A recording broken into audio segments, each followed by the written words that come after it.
So hello guys and welcome back to the next lesson. I will show you a cool little trick for a different kind of growth. So let's move them to the side and let's get a sphere here. Let's get the sphere to polygon and let's scatter some points on it.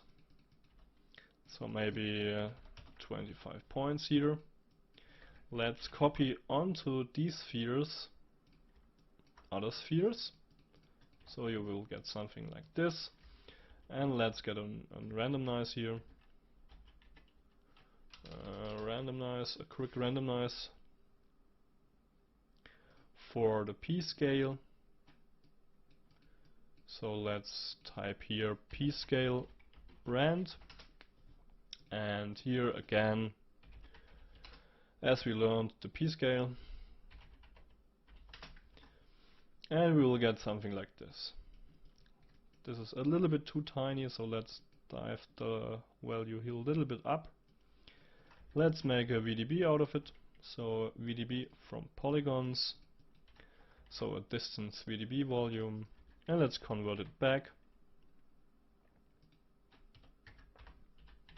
So convert VDB, let's convert it to polygons, and let's make this a little bit more denser. So we will get something like this. Let's get two groups here.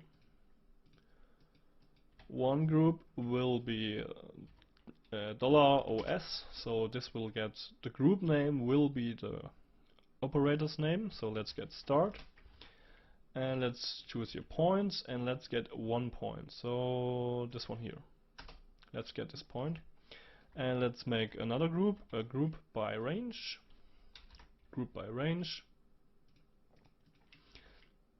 and let's type here again $OS, and let's make this end, and let's go to points, and we will select every 5th point, every 10th point, so you can deal with that later. And now we want to get a node find shortest path, and this will find the shortest path from the start point to the end point. And let's get here from any start to each end. So we get this pretty cool structure here, and you can let it grow over any surface with polylines, with geometry, so you need to have geometry. And that's a pretty cool and quick effect. So now you can of course change here a little bit.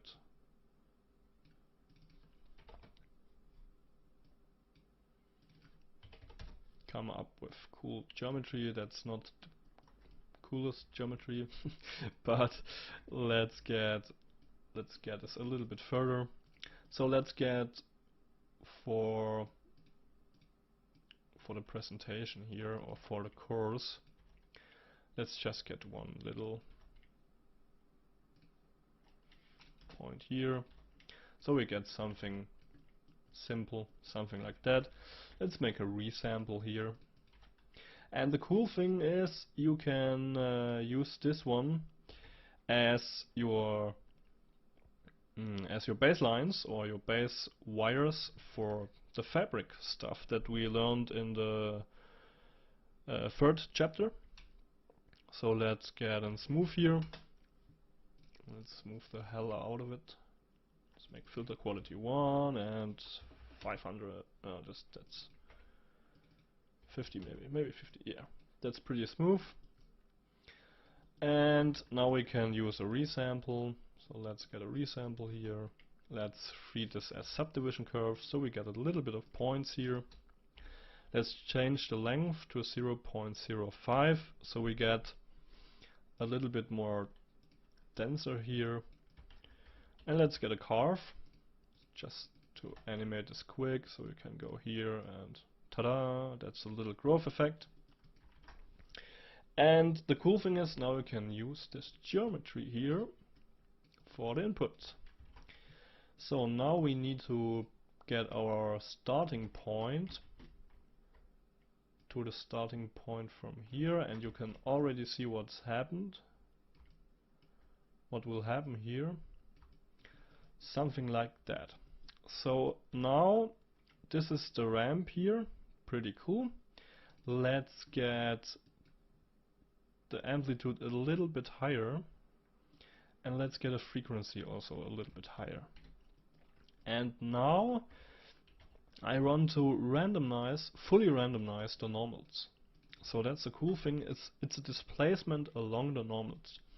So you can, for example, just get the normals in one direction and you will transform. Wait, I will show you what I mean. So let's get on wrangle here. And let's get here the n, and let's get at n. So these will have no normals, I think. Yeah. So let's activate the normals. So at n equals at n, and the direction is at n equals, and this is a channel vector. And let's get this direction underscore n for the direction of the normal. Let's create a parameter here and let's set it up. So we will get normals in the up direction. Let's feed them here in, and you will get something like this. It looks a little bit wired, but that's the cool thing. So you can place it in every direction you want, but the cool thing is when you randomize the normals, something pretty cool happens. So let's get an attribute randomize, and let's get here rand underscore n to randomize the normal. And let's get it here to an inside sphere. So we get fully randomized normals here. Let's get a resample, and let's get more points here. So we need way more points to let it look nice. And that's the cool thing. You will get something like this. Let's make the scale a little bit smaller, and after that make another resample and feed it at subdivision curves. Let's get the anti-alias noise not so hard in the frequency, and you will get something like this. So you will get a fully procedural growth with these lines that happens to go out and then in. So you get a pretty cool effect here. So something like this. And the cool thing is now you can animate the growth with the carve node. So you can get a carve node, maybe time dependent, something like that. So $time. So both things are time dependent, and you will get something like this. Maybe make an offset on the carve node, and you will end up with something like that. For sure you can use a little bit better noise for this example, so maybe just get a unified noise here. You can make your own noises here and pipe them just into the add node. So let's get a position, let's get a noise in here. And let's get a simple Perlin noise. And let's get the color here back. Or let's reset the color here. And you will get something like this. I think that's pretty cool for a wire growth, something like that.